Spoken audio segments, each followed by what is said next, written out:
Magtatatlong buwan pa lang ang pamilya ng De La Cruz sa baryo ng San Isidro, marami na kaagad silang kakatuwang karanasan.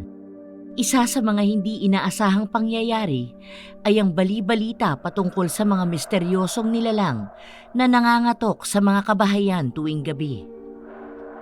Nung una ay hindi ito sineseryoso ng karamihan dahil sa mga naunang kwento na panay haka-haka lang. Subalit habang tumatagal, dumarami na ang nabibiktima na ikinaalarma na rin ng mamamayan sa San Isidro, maging ang mga kalapit na baryo. Kalauna na inapag-alaman nga ni Toto na maglolang aswang ang nangangatok sa mga kabahayan para makapaghasik ng lagim. Subalit huli na ang lahat dahil mismong ang buntis na ina ng binatilyo ang nabiktima ng maglolang aswang. Para makamit ang hustisya, sa tulong ng albularyong si Inkobo Totoy at ng iba pang may malasakit, nilusob nila ang pinagkukutaan ng nasabing maglola. Sa biyaya ng may kapal ay nagapi nila ang maglolang aswang na nangangatok sa mga kabahayan. Nakamit ng mag-amang De La Cruz at ng iba pang kaanak ng mga nabiktima ang hustisya sa pagkamatay ng mga mahal nila sa buhay. Kalaunan ay muli ring nanumbalik ang katahimikan sa buong baryo at nawala na ang takot nila, lalo na tuwing gabi. Kalahati pa lang na nakatira ang pamilya De La Cruz sa barangay San Isidro ay marami na kaagad ang kakatuwang pangyayari na nagaganap. Noong unang buwan nila sa nasabing lugar ay may nabalita patungkol sa isang lalaki na nanggagahasa ng mga menor de edad, mapababae o mapalalaki. Nahuli ang nasabing rapist na kinilalang si Pilorio Cariaga, edad 30 at dayuhan lang din sa San Isidro. Nang dadalhin na ang lalaki sa city jail ay natagpuan na lang itong patay sa mismong piitan ng barangay. Walang makapagsabi kung sino ang pumatay kay Pilorio dahil wala namang nakatalagang magbantay sa kanya nung gabing yun. Ang mga haka-haka at bali-balita, pinatodas na ito mismo ng kapitan ng San Isidro na si Ginoong Morlito Acebo. Pero iginiit ng Ginoo na walang kinalaman ng kanilang pamunuan sa pagkamatay ni Pilorio. Kahindik-hindik din kasi ang pagkamatay ng rapist. Dinurog ang mukha, winarak ang tiyan at magkakarugtong na itinali ang mga laman loob sa kanyang katawan. Ang pinakamalala pa sa lahat, pinutol ang ari na pinakain mismo sa sariling bibig. Pagkasuri ng mga forensic police sa bangkay para matukoy kung sino ang gumawa ay hindi naman nila na-trace ang fingerprint ng biktima. Kalaunan ay hindi na rin pinag-aksayahan ng panahon ng kaso dahil kahit mismong mga kaanak ni Pilorio ay kinamumuhian siya. Nang pangalawang buwan ng pamilya De La Cruz sa barangay San Isidro, nagkaroon naman ng bali-balita patungkol sa paglaganap ng kulto. Nagkaroon kasi ng bagong itinatayong mall sa bayan kaya nauso na naman ang haka-haka ng mga tao. Hindi lang sa San Isidro, kundi sa iba't ibang barangay sa probinsya lumaganap ang patungkol sa kulto. Maraming nagsasabi na may mga estudyante sa high school ang mga nawawala dahil nga roon, na hindi naman pinatotohanan ng mga kapulisan sa buong bayan. Nang mawala na ang takot ng mga tao, ay muli ring bumalik ang sigla sa barangay San Isidro. Pero hindi rin naman ito nagtagal. Nitong nakaraan lang ay meron na namang panibagong balita. Naglalakad ang mag-amang Ogie at Toto sa gilid ng simbahan dahil pabalik na sila sa ospital ng bayan. Nagpa-check up kasi si Nanay Maring para sa ikalimang buwan nitong pagbubuntis. Anak, nakikita mo yung bagong mall na itinatayo na yan? Sa ilalim niyan ilalagay yung bago at mas malinis na kadiwa. Kaya ililipat na yun nandun sa luma. Talaga po? Okay lang din po yun, Tay. Kasi nung pumunta tayo ron noong nakaraan, parang gigiba na yung kadiwa na yun eh. Lumang-luma na, saka nakakatakot po yung mga tao kung makatingin. Ikaw naman, masanay ka na paminsan-minsan anak sa mga tao, lalo na kapag bumalik ka na sa pag-aaral mo. Totoo naman pong nakakatakot yung mga tao kung makatingin doon sa kadiwa na yun, Tay. Hindi na umimik ang Ginoo. Ngumiti na lang ito habang hinihima sa ulo ang 13 gulang na anak. Maya-maya pa, pagpasok nila sa ospital ay dumiretso na nga ang mag-ama sa kinaroroonan ni Nanay Maring. Naiwan naman saglit sa waiting area si Toto dahil limitado lang ang pinapayagang tao sa loob. At habang naghihintay sa mga magulang ay nagmasid-masid siya sa paligid hanggang sa marinig na nga niya ang bago na namang umuusbong, nakakatuwang haka-haka sa buong bayan. Pasimple niyang pinakinggan ang usapan ng dalawang ale patungkol sa mga nilalang araw na nangangatok-ngatok at papatayin ang sino mang mabibiktimang magbubukas ng pinto. Napaismid siya habang nakikinig ng palihim hanggang sa mapabulong na rin siya sa sarili. Parang ganyan din yung bali-balita sa kulto nung nakaraan ah.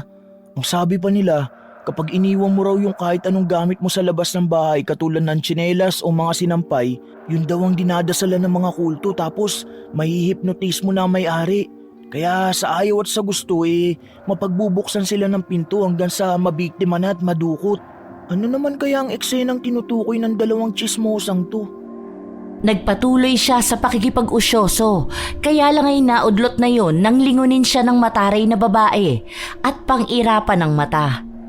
Pagkadaka ay sa kanyon hinatak ang kasama at tinalikuran siya. Nabitin tuloy si Toto sa kaalaman kaya naglakad-lakad pa siya sa pagbabaka sakaling makarinig pa ng kwentong katulad nung kanina. Pero sa halip ng mga babaeng nagchichismisa ng kanyang makita ay isang matandang lalaki ang tumambad sa kanyang paningin pagdungaw sa nakabukas na glass door. Tinitigan siya ng nasabing matandang marungis na maputi ang buhok at pagkalaon ay naglahad yon ng kamay sa kanya na para bang nagmamakaawa. Iyo, baka naman may kaunti kang barya dyan. Pwede mo ba akong bigyan? Gutom na kasi talaga ako eh. Hindi ba ako kumakain simula kagabi?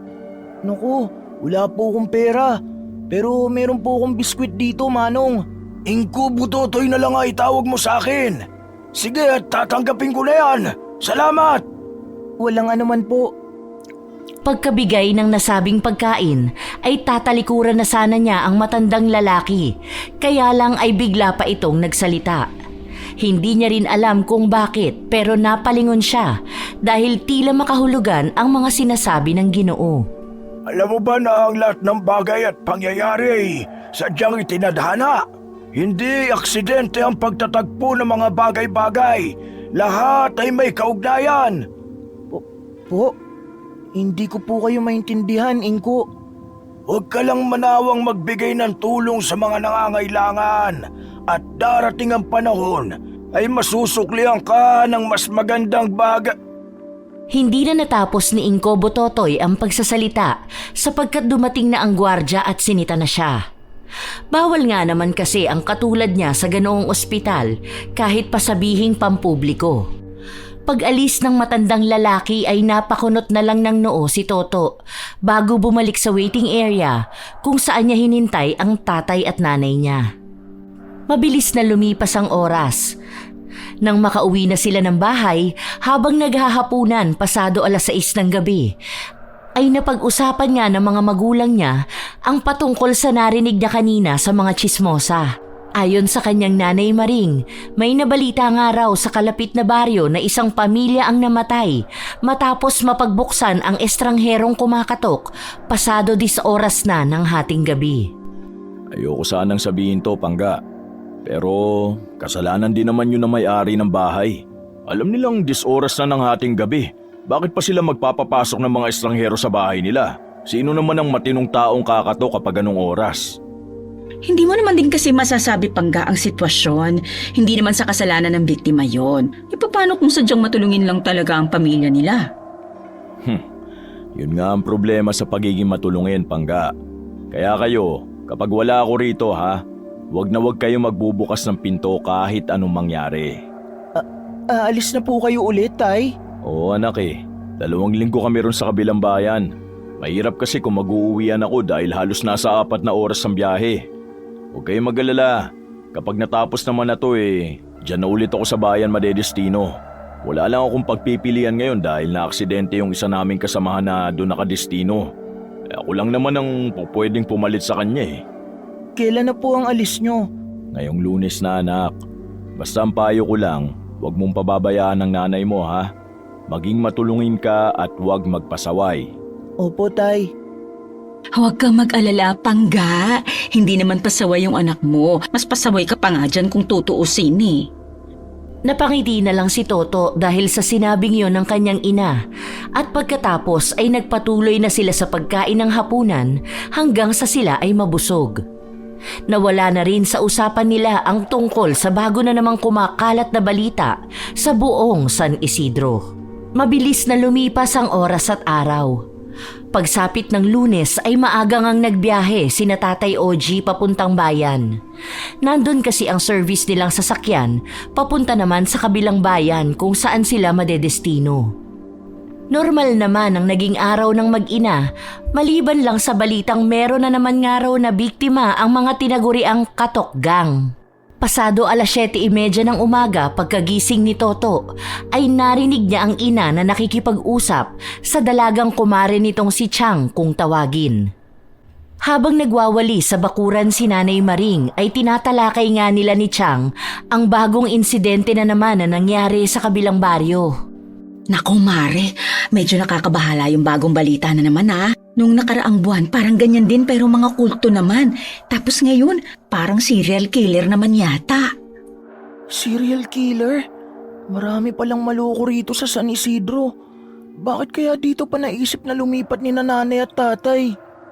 Wala pa naman ngayon ang mister ko, 2 linggo doon sa kabilang bayan. Panganay ko lang na anak ang kasama ko ngayon, tapos eto, buntis pa ako. O siya, sige na. At tatapusin ko na lang tong pagwawalis ko dahil mamamalengke pala kami ngayon ng anak ko. Baka may maire-recommenda kang tricycle driver dyan para hindi na kami mag-commute ng anak ko. Inirekomenda nga ni Chang ang pinsan ng asawa niyang kung tawagin ay si Bonjing. Bukod kasi sa pagiging mataba ay para rin yung si Damulag kung magsalita. Makalipas ang ilang minuto matapos makapagwalis at gumayak ng mag-ina, ay hinintay na nga lang nilang dumaan sa bakuran si Bonjing. Maya-maya, paghinto ng tricycle ay kaagad ngang sumakay ang mag-ina. Ate Maring, saan tayo? Sa lumang kadiwa lang. Sige. Paalalahanan ko lang kayo na medyo malubak ngayon yung daan dun. Hawak lang kayo na mabuti. Buntis pa naman kayo. Sige, salamat.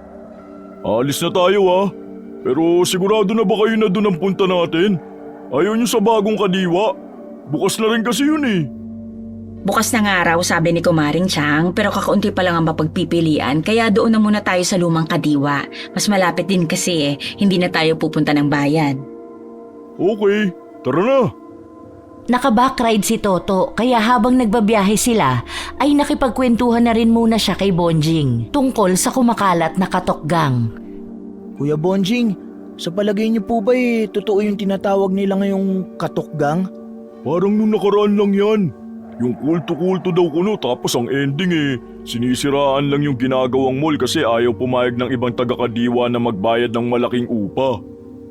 Meron na raw pong nabiktima sa kabilang baryo Ganon din naman yung sa kulto. Mas malala pa nga Pero ang kaibahan lang ngayon, parang ang balita ko, aswang daw yata Aswang baka mo? Ang balita sa akin ni Chang, serial killer daw.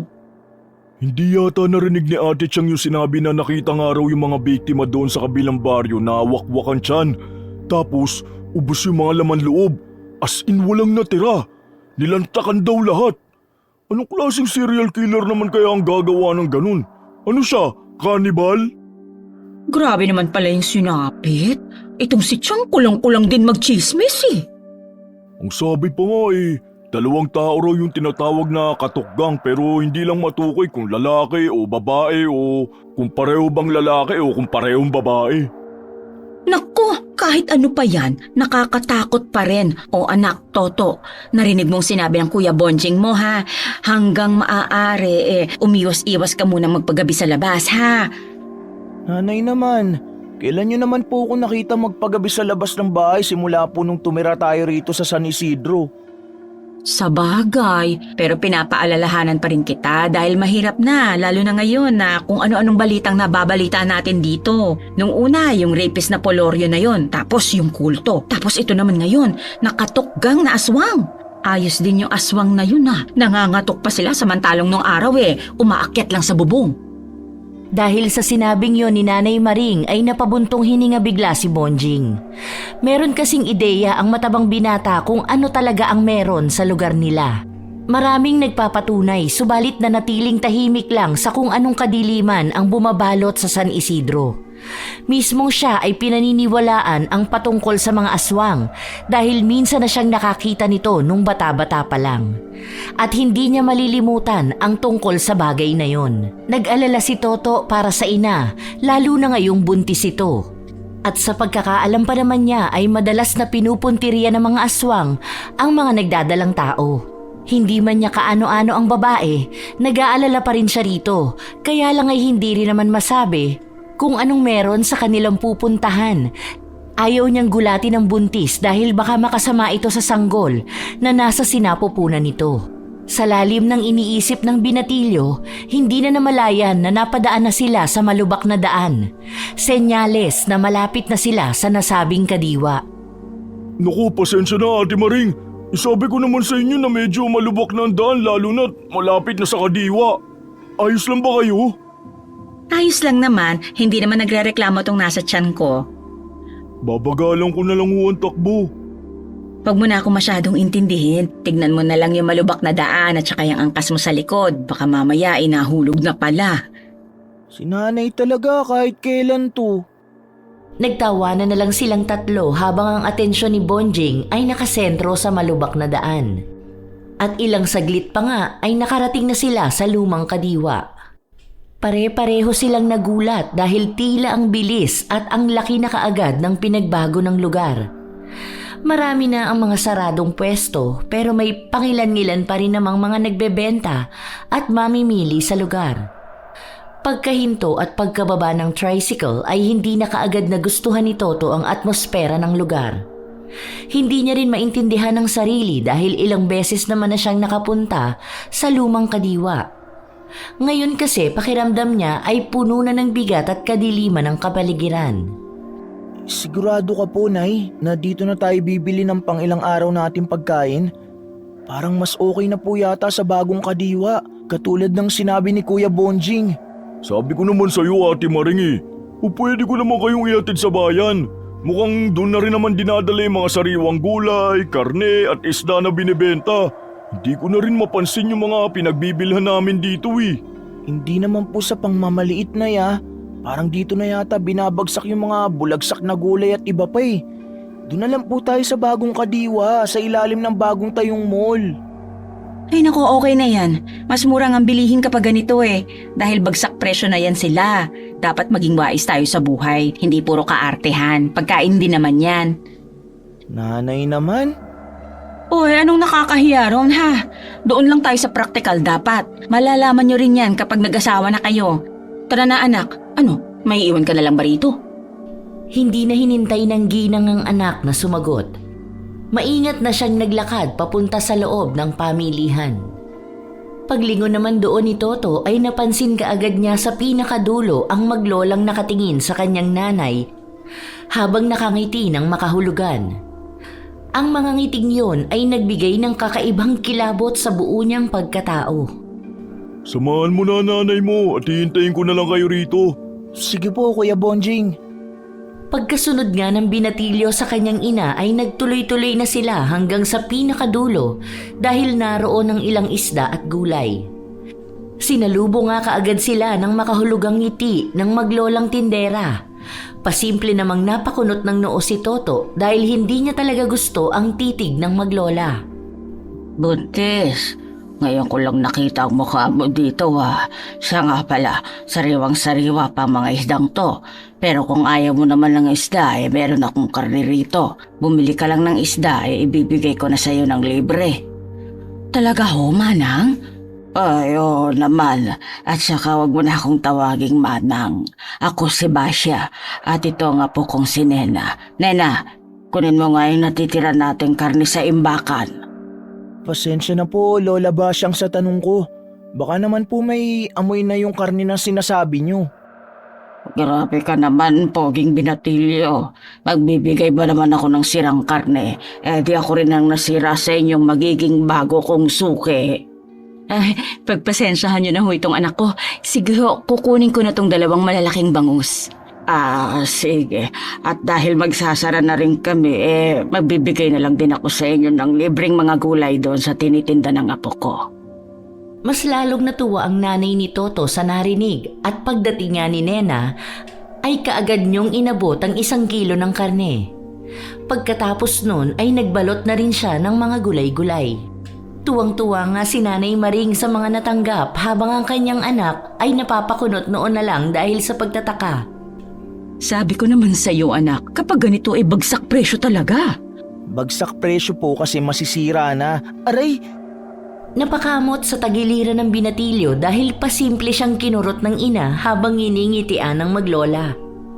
Maraming salamat talaga, Nanay Basha. Mabuti na lang at dito kami namili at hindi roon sa bagong kadiwa sa ilalim ng bagong mall. Ay, mabuti na lang din talaga at dito kayo bumili. Taga saan ba kayo ulit? Taga rito lang ho kami sa San Isidro. Magtatatlong buwan pa lang kami rito at saka ngayon lang ho talaga ako nakapunta rito sa lumang kadiwa. Kadalasan kasi sa pamilihang bayan na kami namimili bago umuwi pagkagaling ko po magpa-check up sa ospital. Taga rito lang din pala kayo. Adalas pa naman kaming magbibisi-bisita nitong apo ko sa mga suki namin kapag wala kaming tinda. Kapag may oras ka, pwede ka ba naming dalawin? Kung gusto mo, paglulutoan ka pa nitong si Nena. Mahusay siya pagdating sa mga lutong masabaw. Siguradong magugustuhan mo, lalo na ang sanggol mo. Wala akong problema. Kaso hindi ho ngayon dahil ayaw ng asawa ko na may mga bisita kami, lalo na kung wala po siya. Numiti lang ang matandang ginang, subalit ang ngiti nito ay mas lalong naging makahulugan. Kaya muli na namang napaismid si Toto nang makita yon. At lalo siyang mas nawirdohan dahil nakita rin ang kakaibang ngiti mula kay Nena na nasa tabi ng lola nito. Pagkalaon ay muli na naman siyang nangilabot sa hindi na naman maipaliwanag na kadahilanan. Asawa mo ba yung nandoon sa tricycle? Ay, hindi po. Pinsan niya ng asawa ng kumari ko at inarkila lang namin para hindi ho kami mahirapan pag-uwi. Kapag lumipat na kami sa bagong kadiwa, kapag bumili ka sa amin, bibigyan ulit kita ng libreng karne na siguradong magugustuhan mo. Wow, nakakatuwa naman hong marinig yan. Siyempre, para yan sa dinadala mong sanggol.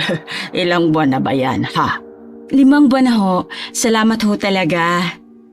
Habang tuwang-tuwa sa pakikipag-usap ang ina, ay hindi naman maintindihan ni Toto ang pakiramdam niya kaya inaya na niya kaagad ang ina na umuwi na.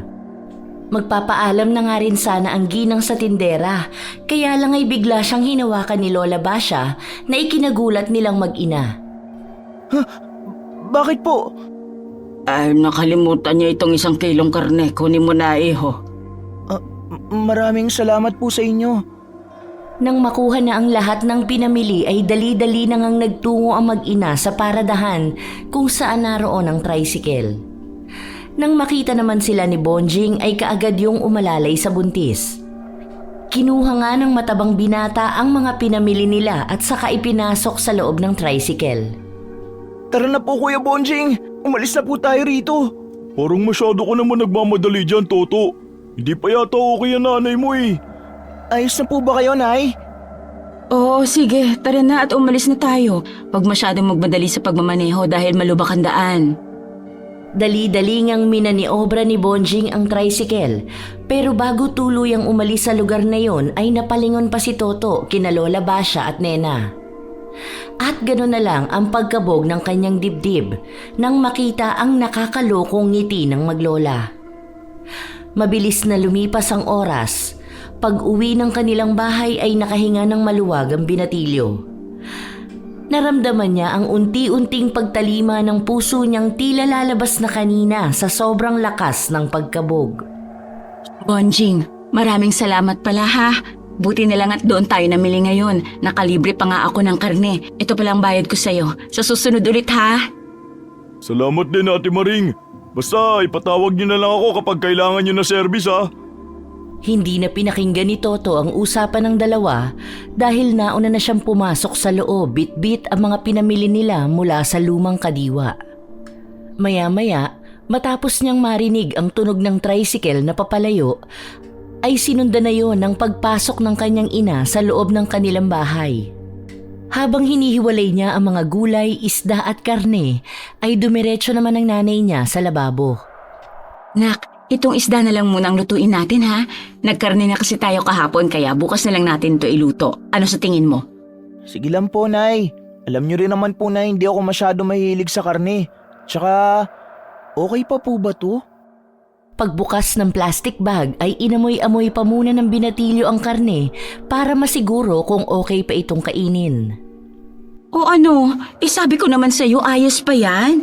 Hindi naman siguro manluloko yung sinanay Basya dahil kapag ginawa niya yon, kapag nakita ko siya sa bagong kadiwa, ay nako talagang bubungangaan ko siya. Sige na, at ilagay mo na sa basket yung mga gulay at huhugasan ko muna tong karne at ang isda bago ko ilagay sa ref. Isang pirasong isda lang itong ulamin natin. Sakto na sa atin to dahil malaki naman. Ipapaksiw ko yung kalahati tapos ipiprito ko yung bandang ulo para umabot hanggang gabi. Sinunod na nga ni Toto ang mga sinabi ng ina. Nang matapos na siya sa gawaing bahay, ay nagpahinga na nga muna siya sa duyang nasa malilim na bahagi ng kanilang bakuran. Dahil katatapos lang din mananghalian, kaya nakatulog kaagad si Toto. At dahil sa medyo maraming nangyari ngayong araw, kaya dinalaw siya ng kakatuwang panaginip. Pagmulat ng kanyang mga mata ay napakadilim na ng paligid. Eksaktong naroon din siya sa duyan kaya dali-dali siyang bumangon at pumasok sa loob ng kanilang bahay. Nay, nasan po kayo? Matapos makarinig ng ingay sa kusina ay kaagad siyang nagtungo roon sa pag-aakalang naroon si Nanay Maring. Subalit na sa pintuan pa lang ay tumambad na sa kanya ang madilim na kusina. Sinubukan niyang buksan ang switch pero hindi naman yun gumana kahit ilang beses niyang inulit. Nay, nasan po ba kayo? Anong oras na po? Natigilan siya matapos makita ang lumang orasan nila na nakalagay doon sa kusina. Hindi kasi gumagalaw ang mga kamay noon at nakastak lang siya sa 10:00. Pagkatapos niyang makita yon ay nakarinig siya ng kaluskos malapit sa lababo.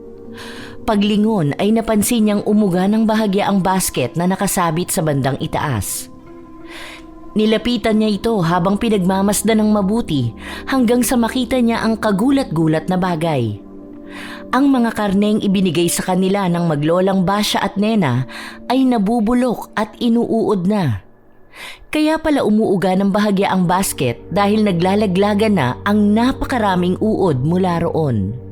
Napaatras siya sa sobrang pagkabigla hanggang sa masagi ang luma nilang refrigerator. Eksakto naman na bumukas din yon at nang maramdaman niya ang lamig ay napalingon siya sa gawing likuran.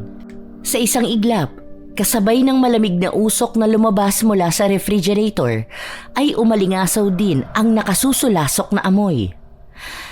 Napatakip ng ilong si Toto habang nanatili ang tingin doon. Pagkadaka ay dahan-dahan siyang lumapit at tuluyang binuksan ng freezer na pinaglalagyan ng mga pinamili nilang isda at karne kaninang umaga. Halos masuka siya nang makita ang malalaking uod na tila inuubos na ang isda at karne. Inay ko po! Napaatras siya subalit nang may matapakang malambot na bagay ay napatingin na nga siya sa ibaba. Mas lalong nagulat si Toto nang makita ang sandamakmak na matatabang uod na tila sinasakop na ang buo nilang kusina. Nay! Nay, ang daming uod! Nay! Tulong! Napatakbo siya sa sala at nang makita ang nakasarang pinto ay natigilan siya matapos makarinig ng mahihinang katok mula sa labas. Hindi kaagad umimik ang binatilyo matapos niyang maalala ang patungkol sa mga aswang na nangangatok daw sa mga bahay-bahay. Kahit tila dinig na niya ang kabog ng dibdib, ay sinikap niyang manahimik hanggang sa muling marinig ang malumanay na mga pagkatok. At pagkalaon ay sinundan na to ng nakapaninindig balahibong boses. Ilabas mo na ang nanay mo, Toto. Huwag mo na siyang itago kung ako sa'yo. Totoong sinasabi ko na meron kaming dalang masarap na pagkain. Sinabawan para sa sanggol niya na sasabawan din namin. Umalis na kayo rito! Wala rito ang nanay ko! Hindi na halos natapos ng binatilyo ang pagsasalita sapagkat mula sa isang silid na kita sa pwesto niya ay lumabas doon ang kanyang ina. Nakangiti ang ginang na tila wala sa sarili kaya mas lalo siyang nahintakutan at nag-alala. Nilapitan niya kaagad si Nanay Maring at pinigilan sa pagbubukas ng pinto. Nay, ano pong ginagawa niyo? Tumigil po kayo! Huwag po kayong lalabas! Nandun po sa labas yung mga aswang na nangangatok! Subalit kahit anong gawin niya ay tila bingi ang kanyang ina. At ang tanging pinakikinggan lang nito ay ang pinaghalo-halong boses na nasa labas ng kanilang bahay na patuloy pa rin sa pagtatawag.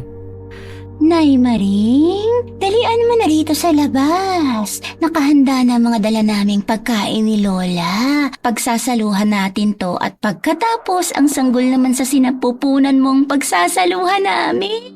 Humahalimuyak na ang amoy ng sanggol mo. Nakakapaglaway na siya kaya lumabas ka na rito. Nay, huwag kang makinig sa kanila! Para mo na pong awa! Mamamatay po kayo ng kapatid ko! Sinubukan ni Toto na harangin ng ina, subalit tinabig lang siya noon ng ubod lakas. Bumalandra ang binatilyo sa isang gilid at nang tatayo na siya ay huli na ang lahat. Tuluyan na ngang nabuksan ni Nanay Maring ang pinto at isang makapal at itim na usok ang tila lumukob sa buong paligid. Halos wala nang makita si Toto pero inalala niya pa rin ang ina kaya dali-dali siyang lumapit doon. Hanggang sa marinig niya ang nakakikilabot na tila halakhak ng isang demonyo. Nang mawala na ang makapal na usok ay gano'n na lang ang pagkagimbal niya sa nakita. Duguan na si Nanay Maring at wakwak na ang tiyan nito. Wala na rin ang sanggol at ang mga lamang loob niya. Nay! Ano po nangyari sa inyo? Anak, tulong! Naudlot na ang ginang sa pagsasalita sapagkat mula sa kanyang likuran ay mayroong naglalaway na bibig ng halimaw na biglang sumulpot.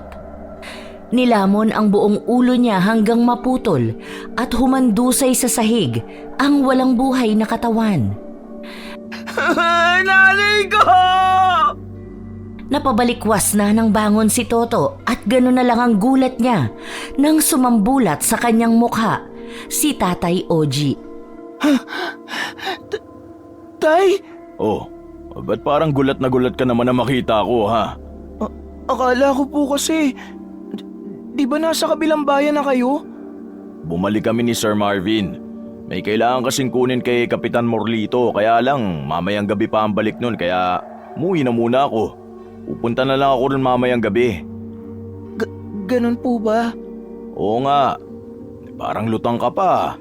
Inaanto ka pa yata eh. Saka parang nanaginip ka kanina. Hindi naman po. Eksaktong lumabas ng bahay si Nanay Maring at nagulat nga ito pagkakita sa asawa. Pagpasok nila sa loob ng bahay ay muli ngang ipinaliwanag ng Ginoo ang dahilan kung bakit sila napabalik kaagad. Nang malaman nga ng ginang na doon pa maghahapunan ng kanyang asawa, ay kaagad niyang inilabas sa ref ang isa pang isda para naman ihawi nila. Pagkakita tuloy doon ni Toto ay bigla niyang naalala ang panaginip ng mga inuuod na pagkain. Sumagi rin sa isip niya ang tungkol sa mga aswang na kumakatok, kaya bigla na namang kumabog ang kanyang dibdib. Wala sa sariling napa-sign of the cross siya habang iwinahawaksi ang mga yon sa kanyang utak.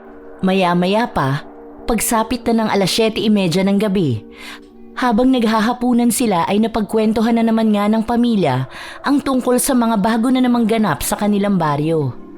Alam mo ba, Pangga, sobrang nakamura kami dyan ng anak mo sa mga pinamili namin. 2 malalaking isda lang yung binili namin pero binigyan pa kami ni Naibasya ng mga gulay saka 1 kilong karne. Talaga? Saan ba kayo namili? Doon sa lumang Kadiwa, nag-uubos na lang daw kasi sila ng mga paninda. Ilang araw mula ngayon, ililipat na sila sa bagong Kadiwa. Baka naman sira na yung karne ha? O yung mga gulay na pinamigay sa'yo. Yun nga pong sabi ko kay nanay, tay. Tsaka, Hanggat maaari, lalo na't baguhan lang tayo rito sa San Isidro, iwasan mong tumanggap hangga ng mga ganyang bagay. Naalala ko na sinabi ni Boss Marvin yung isang pamahiin nila na iimbitahan daw natin yung mga masasamang kampo ng kadiliman kapag tanggap tayo ng tanggap mula sa estranghero. Kayo talagang magtatay. Kita nyo naman, pinagkaubos-ubos nyo na nga eh. At saka hindi naman yun magbibigay ng ganon. Talak talaga siya sa akin kapag nagkataon. Kahit buntis ako, susugurin ko talaga sila sa kadiwa kahit ngayong 10 oras ng gabi. Talagang kahit 10 oras ng gabi di ka natatakot sa kumakalat ngayon ng mga aswang na nangangatok? Balitang-balita na yun dun sa kabilang baryo. Kahit nga kanina sa kabilang bayan ilang beses ko na ring narinig na napag-uusapan yun. Hala, seryoso ba yan? Kinabahan na naman tuloy ako eh. Oo, kaya nga parang nag-aalangan akong hindi mag-uwian ngayon Kundi lang talaga 4 na oras ang biyahe tsatsagayin ko na lang umuwi. Sus Maria Josep, sana naman hindi nga umabot dito sa San Isidro yung mga aswang katokgang na yan. Nakakatakot, Diyos ko po. Basta ang bilin ko sa inyo, wag na wag kayong magbubukas ng pinto, lalo na kapag alam nyong gabi na ha. May tinuro sa akin si Boss Marvin kanina habang nag-uusap kami pabalik dito sa San Isidro. Ang sabi niya, nung buntis daw ang asawa niya sa una nilang anak, madalas silang naglalagay ng asin sa gilid ng mga bintana pati pinto. Nagtataob din daw sila ng walis tingting sa mismong pinto. Ay, parang sinabi rin dati sa akin yan ng tiyahin ko. Ngayon ko lang naalala, kagawian nga raw yan para layuan ng aswang o kung anong masamang elemento. Hindi man tayo sigurado kung totoo o hindi, pero wala namang masama kung gagawin natin. Kaya mamaya kapag alis namin ni Boss Marvin gawin mo yon, Pangga. Ikaw naman Toto, tulungan mo nanay mo at huwag mo silang pababayaan ng kapatid mo ha. Opo tay, mag-iingat din po kayo sa biyahe nyo Oo naman, palagi naman kami maingat ni Boss Marvin Pero syempre, hindi rin naman natin hawak ang sitwasyon. Huwag nyo rin kalilimutan magdasal palagi ha.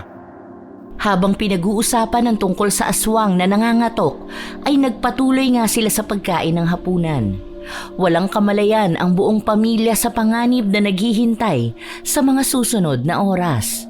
Nang matapos nilang makapaghapunan, ay nagligpit na nga si Nanay Maring ng kanilang mga napagkainan. Si Tatay Oji naghilamos na lang muna ng katawan habang hinihintay ang kanyang amo. Si Toto naman ay pasimpleng lumabas ng kanilang bahay at naglagay-lagay ng piraso ng walis tingting sa palibot ng kanilang bakuran. Yun lang kasi ang naisip niyang paraan para mailigtas ang kanilang bakuran sa panganib na hatid ng mga aswang na nangangatok. Sa totoo lang ay kabadong-kabado siya, lalo na at kanina lang ay napanaginipan niya ang tungkol sa bagay na yon. Ilang minuto pa ang lumipas ay natapos na nga ang pag-aasikaso ng mag-asawa sa mga dapat nilang gawin. Nang makapagbihis na ng tama si Tatay Oji at makapagsipilyo, ay iniabot naman na ng buntis ang munting pabaon.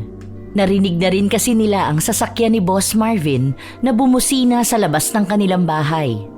Kainin nyo na yan sa biyahe ang natirang inihaw at saka itong hinatid kanina lang ni Chang kasama yung asawa niya habang nasa banyo ka. Mag-iingat kayo at mahaba-haba ang biyahe ha. Napaka-sweet talaga ng Pangga ko. Salamat dito ha. Mag-iingat kayo rito anak. Yung bilin ni tatay ha.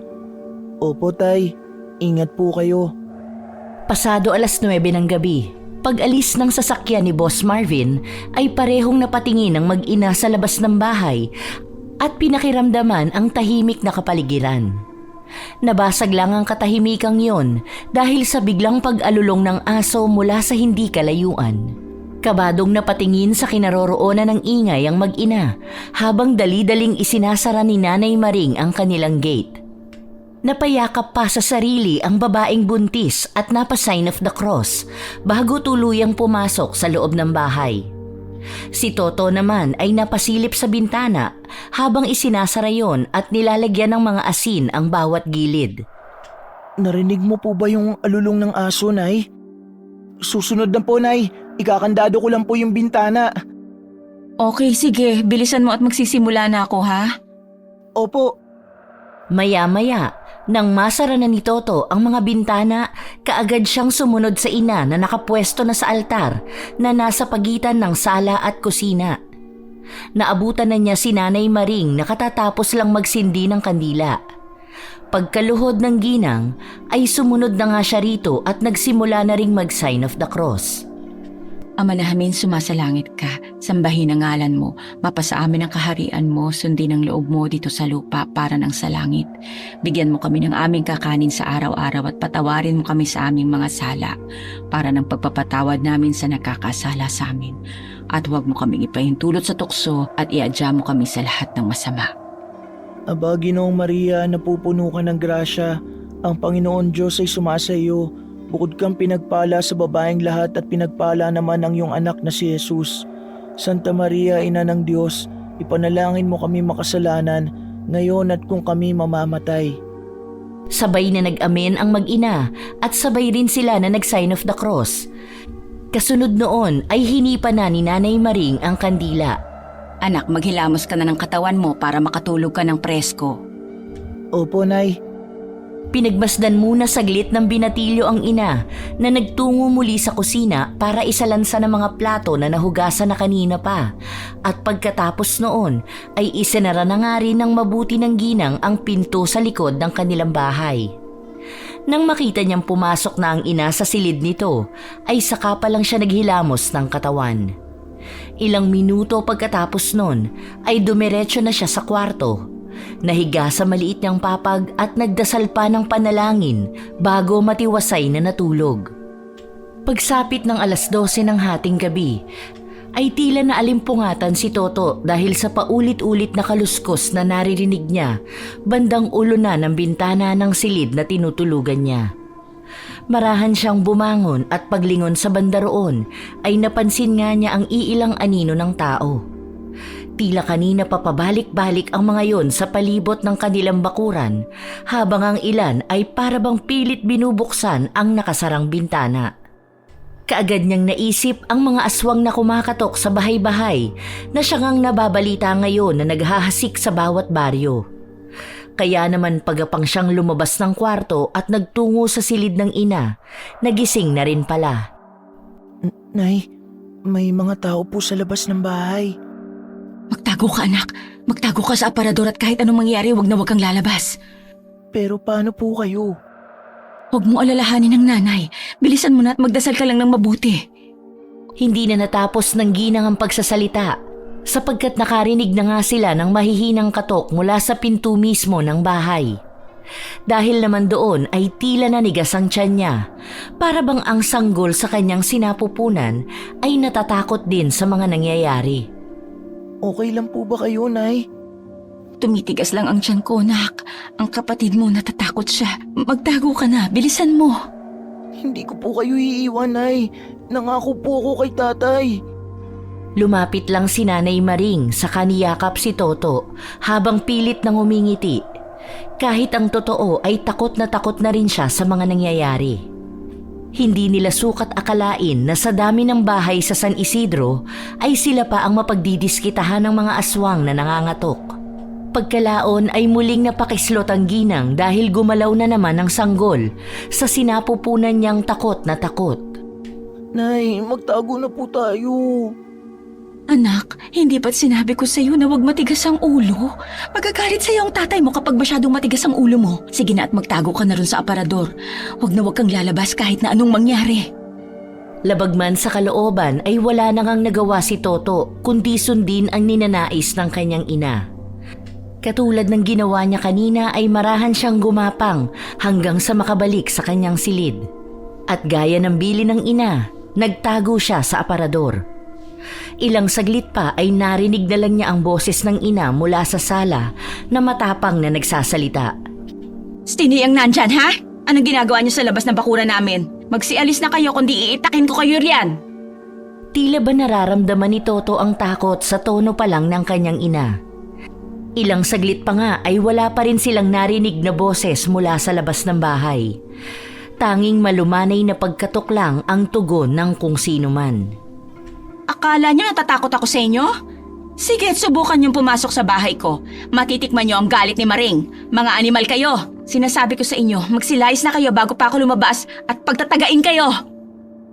Maring naman, Huwag kang ganyan sa amin ni Nena. Kanina lang tuwang-tuwa ka sa binigay naming gulay at karne. Tapos ngayon naman, ipagtatabuyan mo na kaagad kami? Parehong nagulat ang mag-ina matapos mabusesan si Lola Basha. At sa isang iglap ay muli na naman ngang naalala ni Toto ang napanaginipan kahapon. Parang ganito rin kasi yun. Napapikit na lang tuloy ang binatilyo habang paulit-ulit na nagdarasal sa kanyang isip. Wala na kasi siyang maisip na gagawin para makatakas sila ng kanyang nanay sa lugar na yun. Alam niya sa sarili niya na kapag lumabas sila ng bahay ay tiyak na ang katapusan nila. Paano na to? Ano nang gagawin namin ng nanay ko? Tatay, umuwi na po kayo. Natigilan na si Toto matapos muling kumatok sa pinto si Lola Basha. Mas lalo rin nadagdagan ang takot nilang mag-ina kaya hindi na niya natiis pa na lumabas at nilapitan ang kanyang nanay. Hindi ba't sinabi ko na sa'yo na magtago? Sorry po, Nay. Pero hindi ko po talaga kayo kayang iwan dito. Mabuti at nandyan na rin ang anak mo. Gustong-gusto pa naman siyang matikman ng apo kong si Nena. Nandito ngayon siya sa likuran ko at halos maglaway na kaya papasukin niyo na kaming mag-ina. Magsilayas kayo rito, mga walang iya kayo. Kung alam ko lang na mga aswang pala kayo, na kayo pala yung mga kumakatok na aswang at naghahasik ng lagim sa mga baryo. Sana sa kadiwa pa lang pinagtataga ko na kayo. Huwag ka naman ganyan sa amin, Maring. Hindi ba't sinabi mo na po pwede kaming bumisita sa'yo? Sa katunayan yan ay may dala ng masarap na sinabawang karne ang apo kong si Nena. Papasukin niyo na kami para mapagsaluhan na natin itong pagkain. Hindi kayo makakapasok dito. Meron kaming pangontra laban sa mga katulad yung mga aswang. Pagkatapos yun isigaw ni Toto ay tila biglang nilamon ng katahimikan ang buong paligid. Hanggang sa isang nakakikilabot na tawa ng demonyo ang narinig nila mula sa labas ng bahay. Sinundan pa yon ng nakakikilabot na pag-alulong ng mga aso mula sa hindi kalayuan, dahilan para manigas na naman ang tiyan ng buntis. Pasimpleng napaiktad si Nanay Maring pero hindi niya ipinahalata sa anak ang pagsakit ng tiyan. Natatakot na rin kasi ang sanggol dahil sa matinding panganib na nagbabadya sa kanilang mag-iina. Angontra, sa tingin niyo ba talaga ay basta-basta na lang uubra sa amin ang asin at walis ting-ting? Kung ayaw niyo kaming papasukin, kami na lang mismo ang magkukusang pumasok. Tutal, malaya naman na kaming makakalabas-masok sa bahay niyo.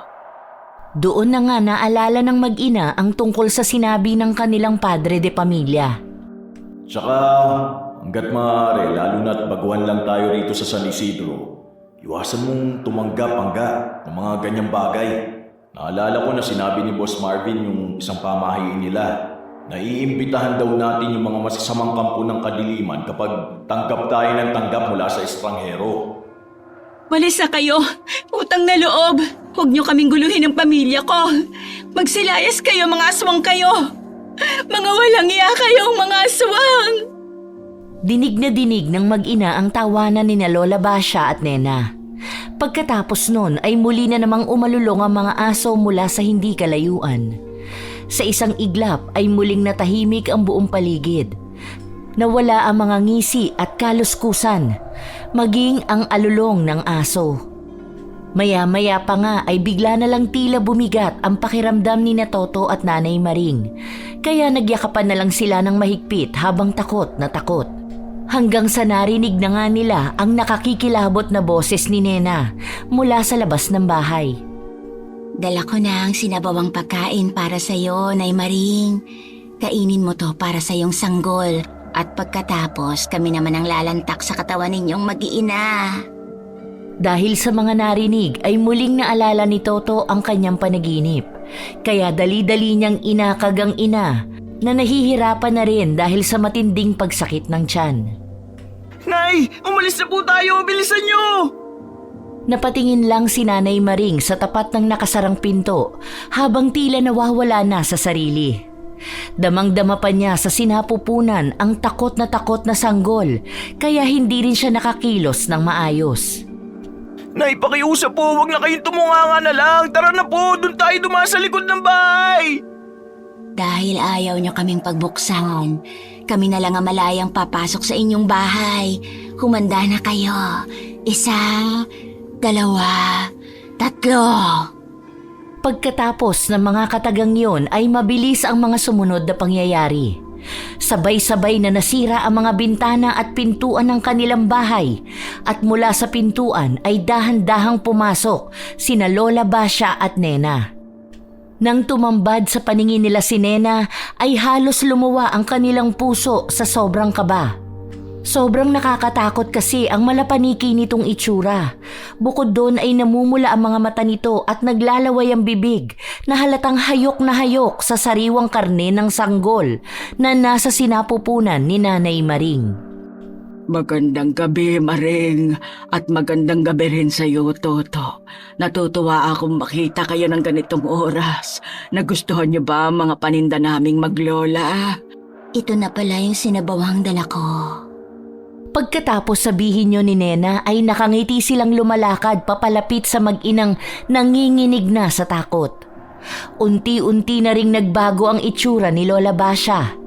Ang kunot niyang mukha ay mas lalong naging kulubot at nakakatakot na tulad ng sa paniki.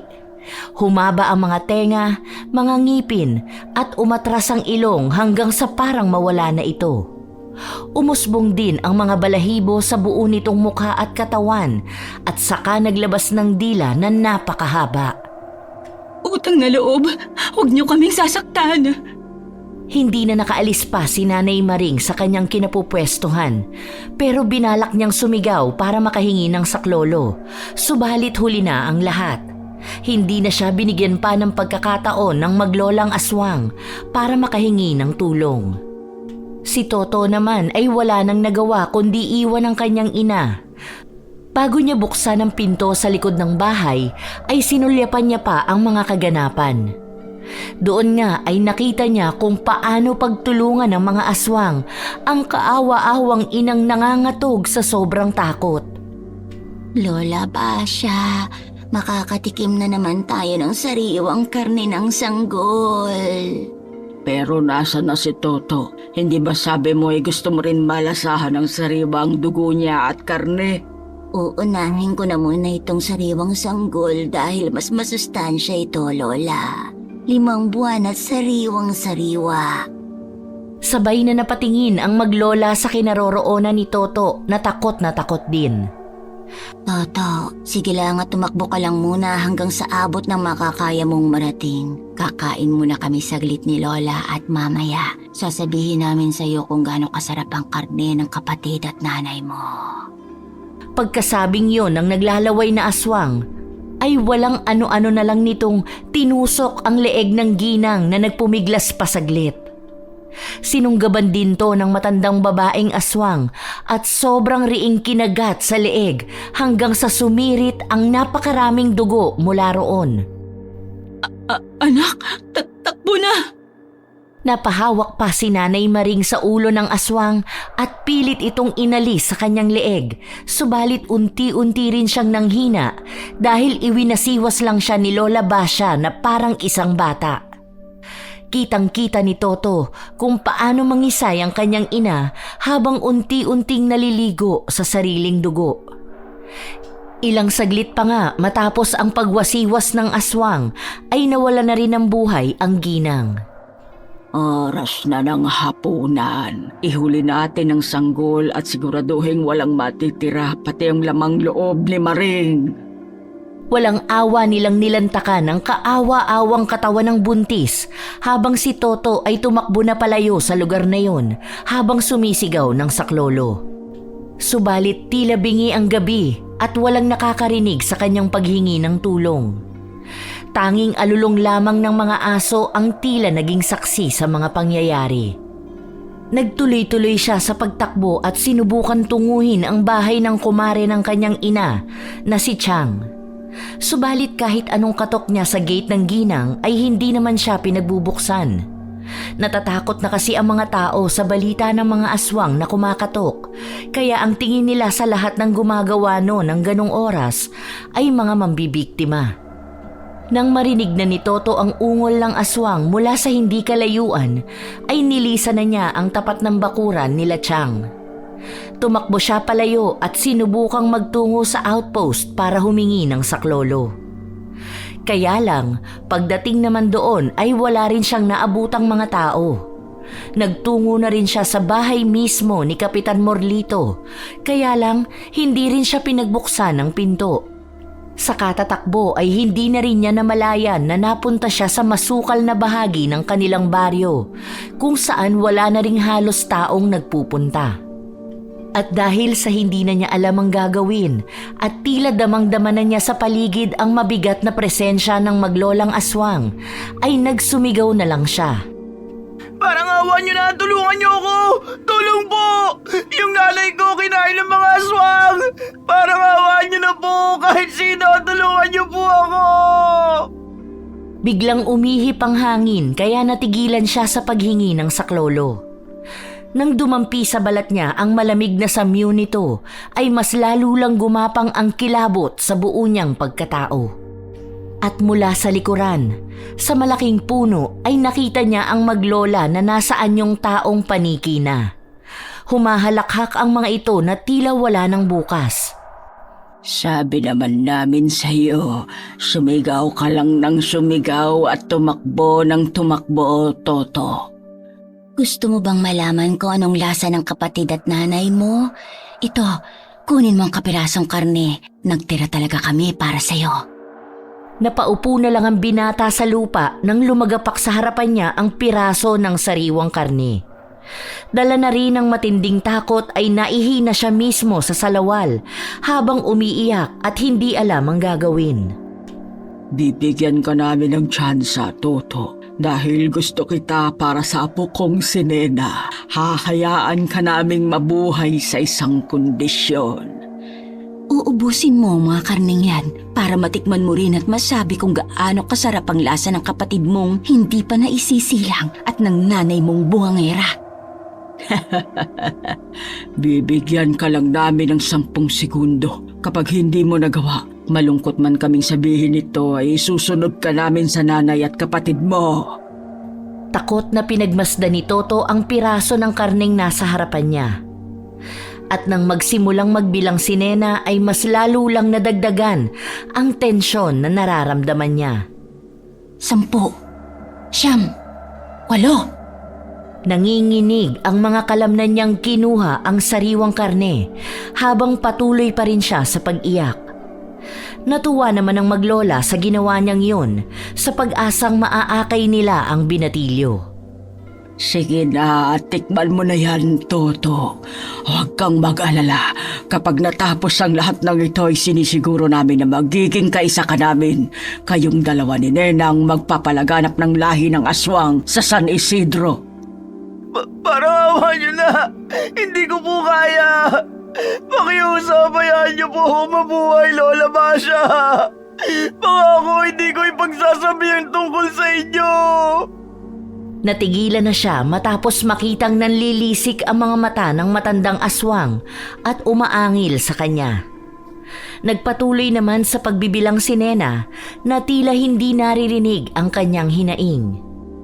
5, 4, 3. Pakiusapay ako pang mamatay! 2, 1. Ubus na ang oras. Sabay na tumalon pababa ng puno ang maglolang aswang at tila dismayadong napatingin sa binatang halos lumuwa na ang mata sa sobrang kaba at takot na nararamdaman. Sinayang mo ang pag-asang binigay ko sa'yo, Toto. Umaasa pa naman ako na ikaw ang panibago naming makakasama sa pangangatok ng bahay. Sinayang mo ang mga pangarap ko para sa ating dalawa na palaganapin natin ang panibagong lahi ng aswang sa walang kwentang lugar na to. Parang awan niyo na! Huwag niyo akong papatayin! Huli na para dyan. Nang sasalakay na ang maglola ay nagdilim na lang ang paningin ng binatilyo sa sobrang tensyon.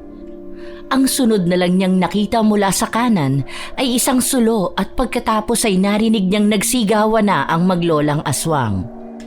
Nang humandusay na siya sa sahig, sinubukan pa nga niyang imulat ang mga mata para makita kung sino ang may dala ng sulo, pero hindi na talaga niya kinaya. Naramdaman na lang niya na may humahatak sa kanyang paanan mula sa kung saan, subalit hindi na niya to pinansin pa dahil tinanggap na niya sa sarili na ngayong gabi na ang kanyang katapusan. At mabilis na lumipas ang oras dahil sa kalansing ng mga pinggan ay biglang napabalikwas ng bangon si Toto. Nagulat siya nang maabutan ng sarili na nakahiga sa banig. Nang igala niya ang paningin ay hindi pamilyar sa kanya ang tila sirasirang silid. Kaya kaagad siyang bumangon sa banig at naglakad patungo sa pinanggagalingan ng ingay. Nang makita niya ang isang Ginoo na tila may kung anong niluluto ay nilapitan niya ito at diretsahang tinanong. Nasaan po ako? Sino po kayo? Hindi na niya natapos ang pagsasalita dahil humarap kaagad sa kanya ang kausap.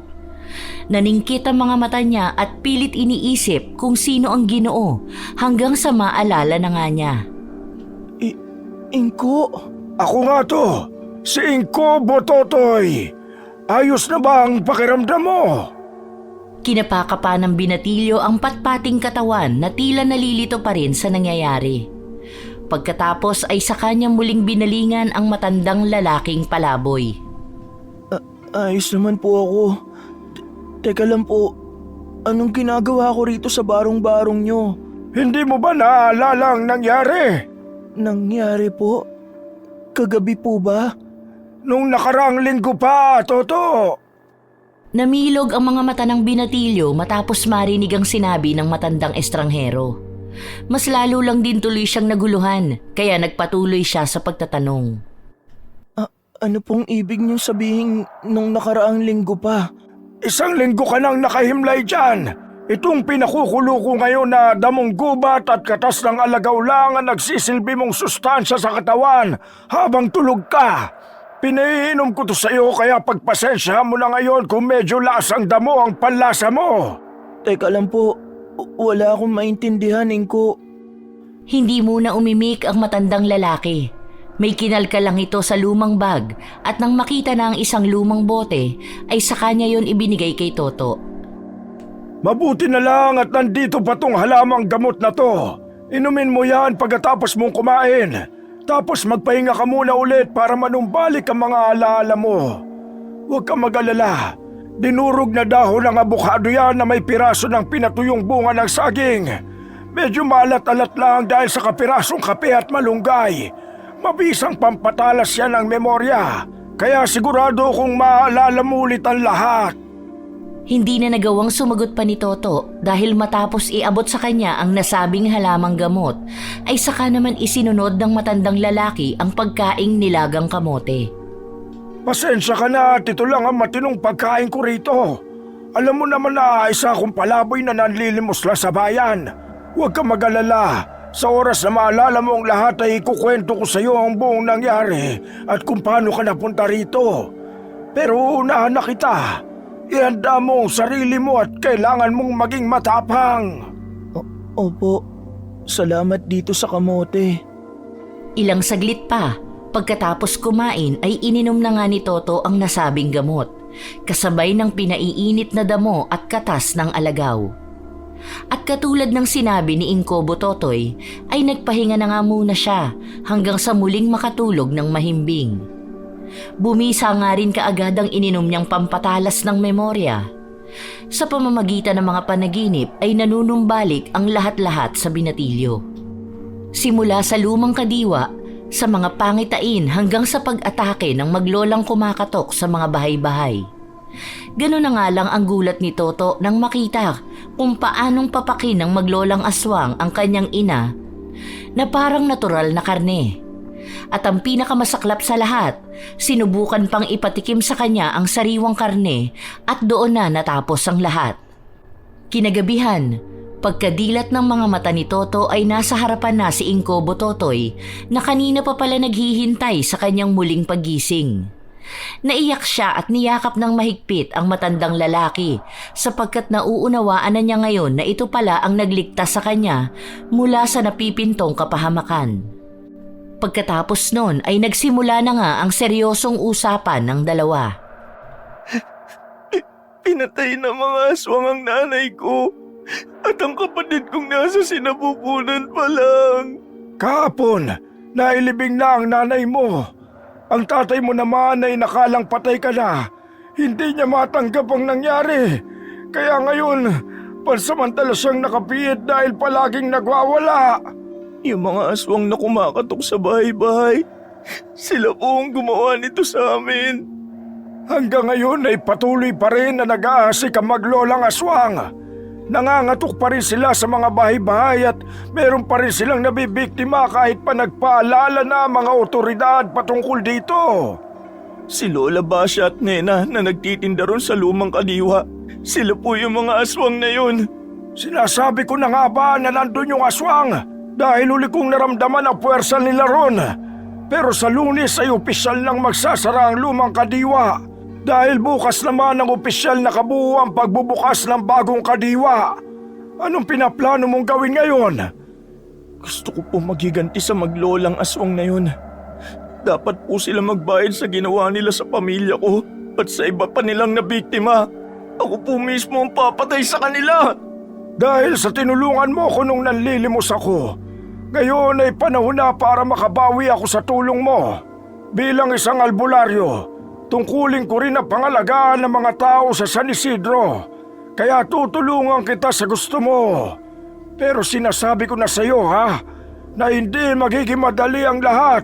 Kaya kakailanganin din natin ang tulong ng ibang tao. Nakahanda po ako, Inko. Nakahanda rin akong tumulong. Pero sa ngayon, gusto mo bang dalawin muna natin ang puntod ng nanay mo, pati ang tatay mong nasa pitan? Opo, sana. Gusto ko silang makita, lalo na ang tatay.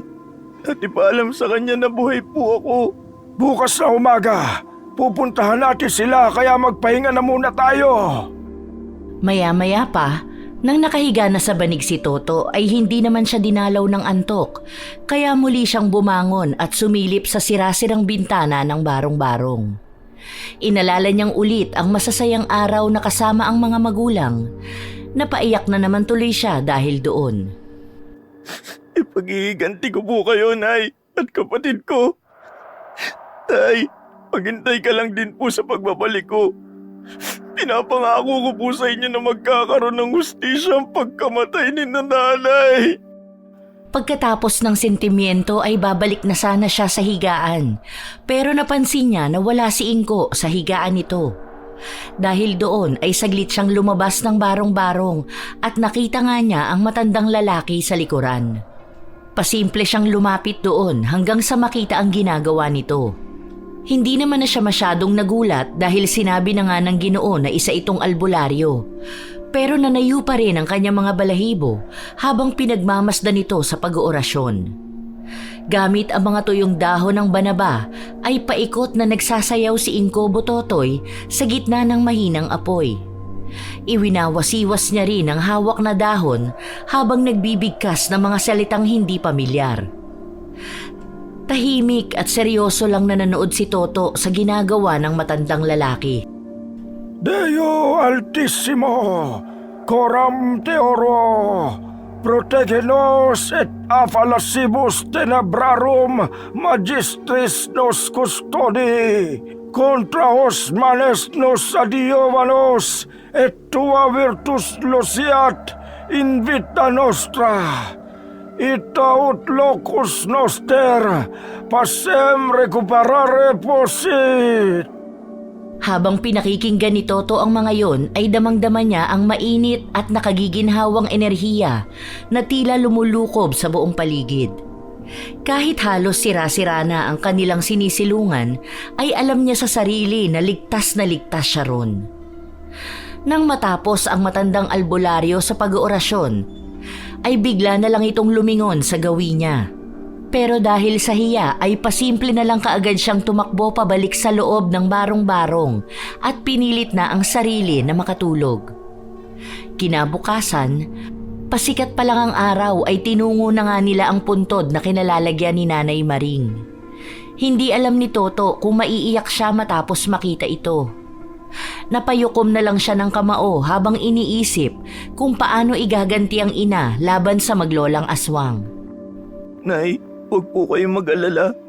Dahil makakamit niyo po ang hustisya. Pinapangako ko yan. Gusto lang kitang paalalahanan na huwag mong masyadong ikulong ang sarili mo sa galit.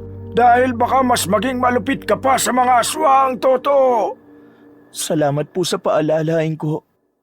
Matapos mag-alay ng dasal at panalangin sa puntod ni Nanay Maring, nagtungo na nga sa himpilan ng bayan sina Toto at Inko Bototoy para dalawin naman si Tatay Oji. Nagulat ang mga kapulisan nang sabihin ni Toto na siya ang anak ng Ginoong tila nawala na sa sarili. At para maniwala ay nakiusap nga ang binatilyo na makita ang kanyang tatay. At gano'n na nga rin ang pagkabigla ni Tatay Oji na tila bumalik kaagad sa sariling wisyo matapos makita ang kanyang anak. Tumulo naman kaagad ang luha ng binatilyo dahil sa nakakaawang itsura ng kanyang ama. Isang linggo pa lang ang nakalilipas ay ang laki na kaagad ng pinagbago nito. Nangangalumata, nangangayayat, namutla at natulala sa kawalan. Toto! Tay, ikaw ba talaga yan, nak? Opo, Tay. Buhay po ako. Nakaligtas po ako sa mga aswang, Tay. Kaagad na niyakap ni Tatay Oji ang anak at nag-iyakan sila pareho. Ang ilang pulis din ay natuwa at naluha sa madamdaming tagpong yun. Pagkatapos ng mahaba-habang sentimiento, nang okay-okay na ang lahat, ay ipinaliwanag nga ni Toto ang buong pangyayari sa kanyang tatay. Tinukoy niya rin at pinangalanan ng mga aswang na nangangatok sa mga bahay-bahay at nambibiktima ng mga inosenteng tao. Pinatotohanan naman yon ni Inko Bototoy at napag-alaman nga ng mga tao kung ano ang totoo niyang pagkatao pati kung paano niya tinulungan si Toto. Ilang oras ang nakalipas ay wala na silang inaksayang sandali. Kasama ang ilang alagad ng batas ay tinungo nila ang lumang talipapa upang hulihin ang maglola. Sumama rin sina Kapitan Morlito at Bonjing sa operasyon sapagkat sila man din ay gustong mapuksa ang alagad ng kadiliman. Pagka-raid sa lumang kadiwa, sa kasamaang palad ay wala na roon ang maglola. Nagulat din ang ilang taong nagtitinda roon sapagkat sila man din ay ngayon lang nalaman ang totoong pagkatao nila Lola Basha at Nena. Pumalpak man ang operasyon nila ay magandang bagay pa rin ang nangyari dahil mabilis na lumaganap ang patungkol kina Lola Basha at Nena. Nagpakalat na rin ang mga larawan nila sa iba't ibang baryo para maging alerto ang mga tao. Gayunpaman, hindi pa rin natahimik ang puso ng mag-ama dahil hindi pa rin nila nakakamit ang hustisya. 3 araw ang lumipas ay muli na naman ngang may nabiktima ang maglolang aswang sa katabing baryo ng San Isidro. Galit na galit si Tatay Oji dahil hindi pa rin nahuhuli ang mga kampo ng kadiliman. Kaya pilit siyang pinakalma ng anak. Tay, huminahon lang po kayo at huwag magpapadala kaagad sa galit. Baka kung mapano na naman kayo at mawala sa sarili. Anak, pasensya na. Hindi ko pa rin kasi matanggap ang sinapit ng nanay at kapatid mo. Sa tuwing nababalitaan ko na meron na naman na biktima ang mga walang hiyang aswang na yun, nanginginig ang mga kalamnan ko sa galit. Inumin niyo po muna to, Tay. Tsaa po yan na binigay ni Inko Bototoy. Malaking tulong po yan para mapakalma ang sarili niyo. Pasensya ka na, anak. Dahil hindi ko yata kayang inumin yan. Hindi ako matatahimik hanggat hindi nahuhuli ang mga aswang na yun. Habang nag-uusap ang mag-ama ay biglangan dumating si Inko Bototoy sakay ng tricycle ni Kuya Bonjing. Mag-aalas 9 na ng gabi kaya nagtaka ang mag-ama kung bakit biglang dumaan doon ang matandang albularyo. Toto, Mang Ogi, meron po kaming balita sa inyo. Namataan na nila Kapitan Morlito yung pinagtataguan ni na Lola Basha at Nena. Nagpatawag na sila ng backup ng mga pulis para puntahan yung abandonadong manukan malapit sa ikalawang bayan. Ang mga walang hiyang yun. Dali-dali ngang kinuha ni Tatay Oji ang mahaba niyang tabak na nakatago sa ilalim ng kama. Lalabas na sana siya at aayain si Kuya Bonjing na puntahan ang lugar pero pinigilan muna sila saglit ni Inko Bototoy. Sigurado kang ayos ka lang, Ogi? Ayos lang ako, Inko. Kailangan ko na magmadali para mapatay na ang mga halimaw na yun. Nakikita ko sa mga mata mo na punong-puno ka ng galit siya sa puso mo at hindi makakatulong ang bagay na yun. Sa totoo lang, ako na ang nagsasabi sa iyo. Mapapahama ka o maaaring ang anak mo kapag nagpatalo ka sa matinding galit. Pagkasabing yon ng matandang lalaki ay tinitigan siya ng masama ni Tatay Oji, kaya napaatras siya ng bahagya. Pero pinilit niya pa rin ang sarili na kausapin ang ama ni Toto para pakalmahin ito.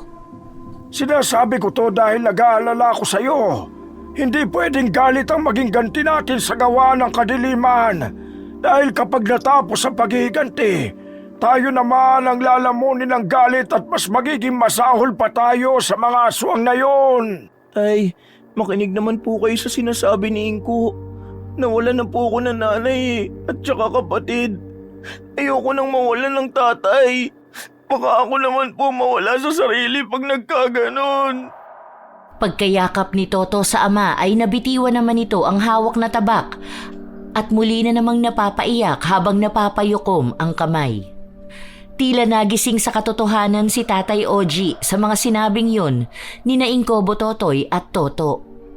Tumingala siya at huminga ng malalim bago gumanti ng yakap sa anak at nagsalita. Salamat sa mga sinabi nyo, Inko at Toto. Nagising ako sa katotohanan dahil doon. Pero kailangan nang matapos ang kasamaan ng mga walang hiyang aswang. Huwag ka mag-alala dahil kasama niyo ako sa laban. Gusto ko lang itanim sa inyo na may tamang paraan at hindi dapat magpalamon sa galit. Ako rin, kasama niyo ako sa laban, Tay. Ako rin, kasama niyo ako kahit aaminin ko. Kinakabahan ako sa mangyayaring to. Kaya tara na po, sugurin na natin na tapusin ang laban na to! Pagkatapos ng usapang yun ay naghanda na nga ang lahat. Eksakto naman na dumating si Boss Marvin na may dalang armas na baril. Ang lahat ng kanilang sandata ay binasbasan at inorasyonan muna ni Inko, Bototoy bago ipamahagi sa bawat isa. Hawak ni Toto ang mahabang tabak. Hawak ni Kuya Bonjing ang pana habang hawak naman ni Boss Marvin at Tatay Oji ang baril.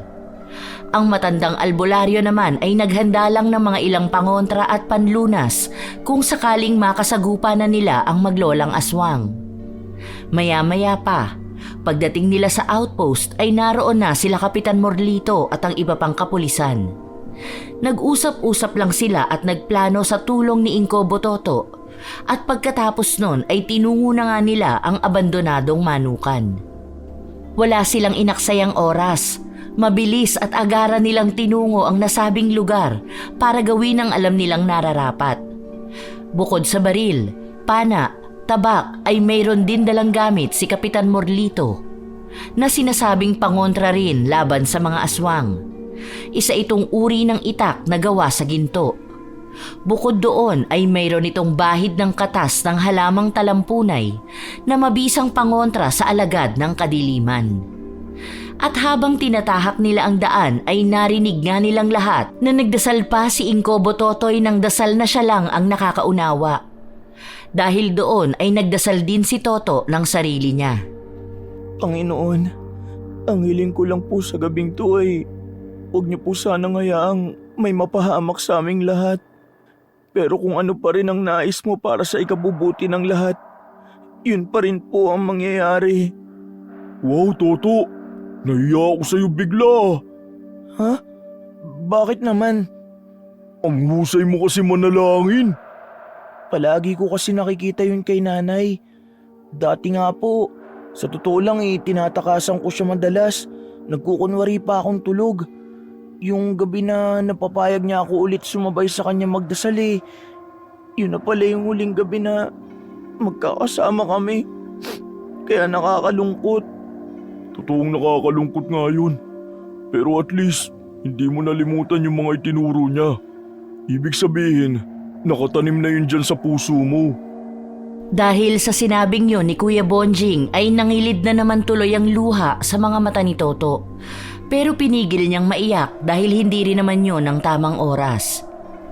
Nagpasalamat na lang siya sa lalaking mataba sa pagpapalakas nito ng loob niya at maya-maya pa nga ay hindi na rin nila namalayan na narating na nila ang abandonadong manukan. Eksaktong pagbaba nila ng sasakyan ay tumambad kaagad sa paningin nila si Lola Basha na tila may kung ano ang nginangata sa sahig. Ayun yung matandang aswang! Wala na silang inaksayang oras pagkakita sa matandang aswang. Nagmamadaling naglakad sina Tatay Oji, Toto, Kuya Bonjing, Kapitan Morlito. Pero sumenya sa kanila si Inko Bototoy na huminto at manahimik. Ha? Ano ang problema, Inko? Wala ang isang aswang, pero nararamdaman ko sa paligid ang mas malakas na aurang yon. Kaya mag-iingat kayo. Siguradong pinapainan din nila tayo. Hindi na natapos ng matandang albularyo ang pagsasalita sapagkat ang dalawang pulis na tila atat na atat ay nauna na palang sumugod sa matandang aswang. Nang nasa saklaw na nila ang pinupuntirya ay magpapaputok na sana ang mga pulis nang biglang nakarinig sila ng malakas na ungol mula sa himpapawid. Pagtingala nilang lahat ay doon na nga nila nakita si Nena sa anyong malapaniking aswang. Bumulusok ang dalagang aswang at mabilis ang mga sumunod na mga nangyari. Walang ano-ano ay nakita na lang nila na pugot na ang ulo ng dalawang pulis at sumisirit na ang dugo ng mga ito bago humandusay. Nagimbal ang lahat nang mahulog sa harapan nila ang dalawang ulong dilat pa ang mga mata. Maging alerto kayong lahat! Mabilis at malakas ang dalagang aswang! Dahil doon ay nag-utos ang kapitan na pumalibot ang bawat isa. Ang natitirang pulis naman ay sumentro sa himpapawid para matyagan si Nena na nawala na naman na parang bula. Magandang gabi sa inyo, mga matibay na kalalakihan. Teka, parang namumukhaan kong isang yon. Kumusta ka na, Toto? Nandito kami para tapusin ang kasamaan mo, Lola Basha! Ganun ba? Ang akala ko pa naman nakapagdesisyon ka na makipagniig sa apo ko. Nitong nakalipas pa naman medyo nahihirapan kaming mangatok sa mga bahay-bahay dahil sa humihigpit na seguridad. Mabuti na lang talaga kahit papano may nabibiktima pa kami. Hindi pa man natatapos sa pagsasalita si Lola Basha ay pinaputukan na siya ng 3 beses ni Tatay Oji sa dibdib. Humandusay ang naghihingalong matanda habang si Nena naman mula sa himpapawid ay nagulat sa nakita. Ang dami mong sinasabing aswang ka! Ganti ko yan para sa asawa at anak ko, pati na rin sa mga iba niyo pang nabiktima! Masakit-sakit din yun, ha? Mukhang merong mga pangontra yung mga sandatang dala nyo, ha? Nena, apo, mag-iingat ka at huwag basta-basta magpapatama sa mga ito. Tapusin na natin sila. Bilisan mo! Kung inaakala niyo makakauwi pa kayong lahat ng buhay, huwag na kayong umasa dahil lahat kayo ay papatayin namin. Sino yon? Umiktad-iktad ang pakpak ni Nena matapos panain ni Kuya Bonjing. Dahil doon ay tinanggal niya ang sandata at saka ito ibinalik sa matabang lalaki. Mabuti na lang din ay naiwasan nila ang ibinatong yon ng dalagang aswang. Pero hindi pa natapos doon ang pagsalakay dahil bumulusok pa ito papunta sa kanila para mandagit. Pero dahil sa pagsaboy ni Inko Bototoy ng dinurog na talampunay ay napaatras ang aswang. Walang iya kang matanda ka. Ikaw ang dapat unahin. Magkakasunod na pagputok ng baril ang ginawa ni na Kapitan Morlito at ng 2 pang pulis kaya tuluyang nahulog sa lupa si Nena. Nagalit naman si Lola Basha kaya sumalakay din to, subalit wala na ring inaksay ang oras ang magtatay na Oji at Toto. Magkakasunod na binaril ng Ginoo ang matandang aswang, subalit tila sinasalag lang nito ang mga bala. Pero bago makalapit sa kanila ng tuluyan, ay tuluyan din itong natumba pagkalaon. Yan, sige! Saluhin mo lahat ng bala! Matagal kang mamamatay pero hindi ka po sana siya mambuhay! Walang hiya kayo. Akala nyo basta-basta nyo kami mapapatay. Pinagsasabuyan na ni Inko Bototoy ng dinurog na talampunay ang matandang aswang habang si Toto naman ay pinagtataga ang mga pakpak nito hanggang sa tuluyan ng hindi ito makarecover. Nena, bilisan mo! Tulong! Ah! Tuluyang nalagutan ng hininga si Lola Basha matapos barilin ni Tatay Oji sa noo. Hindi pa rin nakontento si Toto, kaya pinugot naman niya ang ulo nito na tumalsik pa sa malayo. Nang makita naman ni Nena ang sinapit ng lola, matapos niyang bumangon mula sa pagkahulog, ay bigla siyang napaangil ng malakas. Mga walang iya kayo! Pinatay niyo ang lola ko! Kaya papatayin ko rin kayong lahat! Kayo ang mga walang iya! Mamatay na kayong mga aswang kayo! Sa bilis ng pagbulusok ni Nena ay halos hindi nila nakita ang nangyari. Napayukod silang lahat at napatakip ng mga mata dahil sa biglang pagkapal ng alikabok sa paligid. Dahil naman doon ay naging alerto ang bawat isa at nang mawala ang makapal na alikabok ay nagulat sila sapagkat nawala na rin sa harap nila ang bangkay ni Lola Basha. Nang marinig nila ang pagtunog ng bubungan ng abandonadong manukan, napatingin silang lahat doon. Nang makita nila si Nena na nakatayo roon, hawak ang ulo at katawan ni Lola Basha, ay seryoso lang silang nagmatsyag. Walang ano-ano, nagulat sila sapagkat bigla na lang umunat ang bibig ng dalaga na parang sawa at buong-buo nitong kinain ang katawan ng walang buhay na matandang aswang, pati ang ulo. Halos maduwal naman si Kuya Bonjing na hindi makapaniwala sa nasasaksihan. Inko, ano pong ginagawa niya? Bakit niya kinain ang sarili niyang lola? Hindi ako sigurado pero narinig ko na ang alamat patungkol dyan. May mga uri ng aswang na kapag kinakain nila ang mga namatay nilang kasama, ay may papanganak nga nila to. Tama, naalala ko na. Isa sa ritual ng mga aswang na yan ang pagkatok sa mga bahay-bahay dahil inihalin tulad nila to sa isang pangyayari sa banal na kasulatan. Ang anghel ng kamatayan ay kakatok sa bawat pinto at ang sino mang magbubukas nito ay kukunin. Ito ang ritual ng mga sinaunang aswang. Pagkatapos magpaliwanag ng matandang albularyo, ay gano'n na lang ang gulat nilang lahat dahil bigla na lang ang lumaki ang tiyan ni Nena at sa isang iglap lang ay tila may gusto na itong iluwa. Si Nena ang unahin yung patayin dahil hanggat nabubuhay siya. Kahit mamatay ang lola niya ay paulit-ulit lang tong babalik matapos siyang kainin at iluwa. Magkakasunod na nga nilang sinugod si Nena habang nasa proseso pa ito ng pagluwa sa bagong aswang na lalabas. Sinamantala nila ang kahinaang yun pero hindi rin naman nila matarget ng maayos dahil nasa bubungan ang dalagang aswang. Ilang saglit pa, nang tuluyan ng mailuwa ang matandang aswang, ay gano'n na lang ang gulat nilang lahat dahil buhay na ulit si Lola Basha. Magbabayad kayong lahat!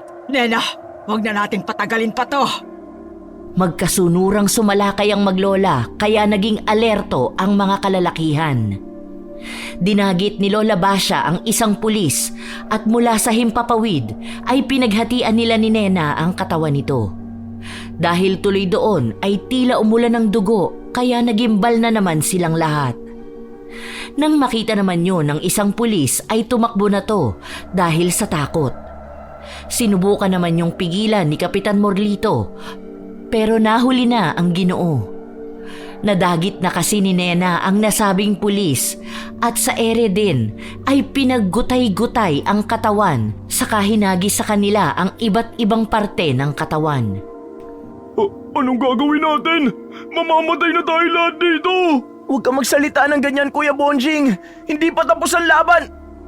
Naantala ang kanilang usapan sa muling pagsalakay ng maglola pero nakahanap ng pagkakataon sina Tatay Oji at Kapitan Morlito. Na-corner nila si Nena at ginamit nila ang buong lakas para hindi na to makagalaw pa. Toto! Bonjing! Bilis! Putulin niyo na ang ulo ng hayop na to! Hindi niyo ako mapapatay. Mga walang iya kayong mga tao!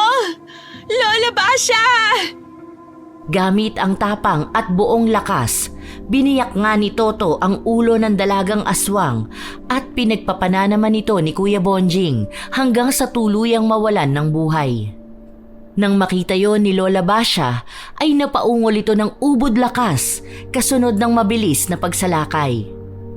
Wala nang oras makasalag pa sina Toto, Tatay Oji, Kuya Bonjing at Kapitan Morlito. Mabuti na lang ay winisikan ni Inkobo Totoy nang natitira niyang talampunay ang matandang aswang, kaya bago pa nito masaktan ng apat ay humandusay na ito sa lupa at nangisay na parang bulating binudbura ng asin. Ngayon, hindi na kayo mabubuhay pa! Paggilit niya sa leeg ng aswang ay bigla na lang nag-apoy ang dalawa, kaya kaagad silang lumayo sa mga katawan nito. Ipinaliwanag naman ng matandang albularyo na yun ay dahil konektado ang dalawang aswang. Sa oras na pareho silang mamatay ay masusunog ang kanilang mga katawan. Pero hindi magtatapos ang pagkasunog na yon sapagkat pagdating nila sa impyerno ay walang hangganan nilang mararanasan ang bagay na yon. Nang makita ng mag-ama na tuluyan ng natupok ng apoy ang mga aswang, ay muli silang nagyakapan habang nag-iiyakan. Dahil sa wakas, nakamit na ni Nanay Maring ang hustisya ng kanyang pagkamatay. Kinabukasan ay kaagad ngang umugong ang balita tungkol sa pagkamatay ng mga aswang na nangangatok sa mga bahay-bahay. Malungkot man dahil may mga pulis na nagbuwis ng buhay, pero nagbubunyi ang buong San Isidro dahil sa wakas, wala na ang kinatatakutan nilang nilalang. Hindi na matatakot ang mga tao na lumabas at magpagabi sa daan. Buhay na ulit ang mga parke at peryahan sa kanilang lugar. Dahil sa nangyari ay nagpasalamat si Kapitan Morlito sa mag-ama, maging kina Kuya Bonjing at Inkobo Totoy. Nang malaman nga ng mga tao na kaisa pala ang matandang palaboy sa nakipagsagupa sa mga aswang, ay marami na ang hindi natakot sa kanya. Unti-unti na siyang nakilala sa San Isidro at hindi na naging palaboy pa. Ang mag-amang Oji at Toto naman ay sinikap na mamuhay ng normal at payapa sa kabila ng masalimuot na nangyari sa kanilang Nanay Maring at sa sanggol na dinadala nito. Nagpatuloy lang sila sa hamon ng buhay hanggang isang gabi. Nagulat si Toto sapagkat naabutan niya si Tatay Oji na nakabigti na sa likod ng kanilang bahay. Nag-iwan pa yon ng liham na sa kabila ng hustisyang nakamit nila ay hindi pa rin kaya ng Ginoo na mabuhay na wala ang kanyang asawa.